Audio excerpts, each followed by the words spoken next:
I went from kind of like touring, doing Gravity Kills and touring with Gravity Kills, and then going out with Alicia Keys, and then Hot Shots. Nothing to say, but nothing against Hot Shots, but bar backing. It's not what I wanted to do for a career, but it was like, well, this doesn't really help my situation. Like, what am I going to do from here? Like, where do you go?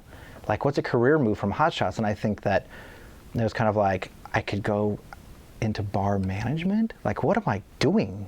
It wasn't what I wanted to do. It was what I had to do. I needed to do something else. And I called up my friend Michael, and I was like, I'm dying. I mean, I'm financially getting pinched because I can't seem to get, I'm just kind of limited on my hours here, but at the same time, I really don't want to do this anymore. I can't do this. It's not a career move. I can't be a bar back forever. What am I going to do? He said, well, I just talked to Paul. This is at Findler and Associates. It's an architecture firm that's on the Hill.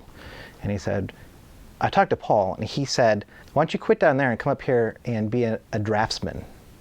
I'm like, what, an architecture draftsman? He goes, yeah. And I go, I have no training in being an architecture draftsman. And he said, I know, I brought that up to Paul. And he's like, you'll pick it up in like 3 weeks. And so then I did that for a year, but in the meantime, I saved up all of my money. Like, I was saving up from this job, and about 6 months through, I got on eBay and I bought an old Apple computer, I bought a Mark of the Unicorn converter, and I started piecing my studio back together up in my house. And I was like, I'm really close to having a functioning studio again. Once I have a functioning studio, I can start working on music again. I can start doing projects. And I had this idea in my head of like a music production company. It was called Shock City Music Works. And literally like the day I got in my last component and I turned it on, it was like, I have a studio. It's not powerful. I can't do much with it, but I can record stuff. And my old business partner from my first company, Johnny Warren, called up from Nashville where he lived now, and he's like, hey, I've got this artist that I'm working with. Well, I'm doing writing with her, but she really needs production. I think that she's along your lines, and maybe I can send her up. There's no money involved. So what do you think? And I said, it's funny that you called because I have a functioning studio now. It doesn't do very much, but at least I can do music. So she came up over a weekend and we recorded her music. And she went back to Nashville, and her manager called up and was like, who are you guys? And we're like, what? And he goes, this is really good. Who are you? Can I give you guys another project? There's no money, but I want to see how you guys do on this one. It's a girl from Canada. I'll send her down to St. Louis. We're like, sure.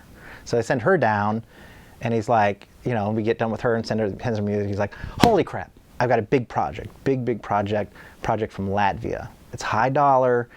You're not the only ones you're not the only ones, like the only producers like vying for this project. But if you want to come down, we'll give you a shot. So we land this deal, right? And it basically funds the whole starting of this company. And so we're going down to Nashville to mix. Working in Nashville is fine, and they're great studios, but coming from St. Louis, I mean, we were going down there for 2 weeks at a time, to mix. Chris is missing his family. I don't want to, it's like I already spent a lot of time outside of St. Louis when I toured for years, It's like, I don't want to live out of a hotel. And that's when we decided to build Shock City Studios. And we're like, the plan was to turn ourselves into kind of like an 8-armed octopus looking for money. And I was like, you couldn't go into this game thinking, well, we're just going to be a rock studio, or we're just going to do hip hop, or no, it's like we record rock and roll for sure and tons of hip hop, but we're also a post-production facility, and we score music and all those things. We do events here. We rent our space out for events. St. Louis Wine Club, St. Louis Bloggers Guild. We had Big Boy come through and Pitbull. Mm-hmm. On the national level, we're being sought out for voiceover work, and so we've got all these kind of like, ancillary incomes. We do work even off-site. This journey here only just started, so I hate to give away the ending.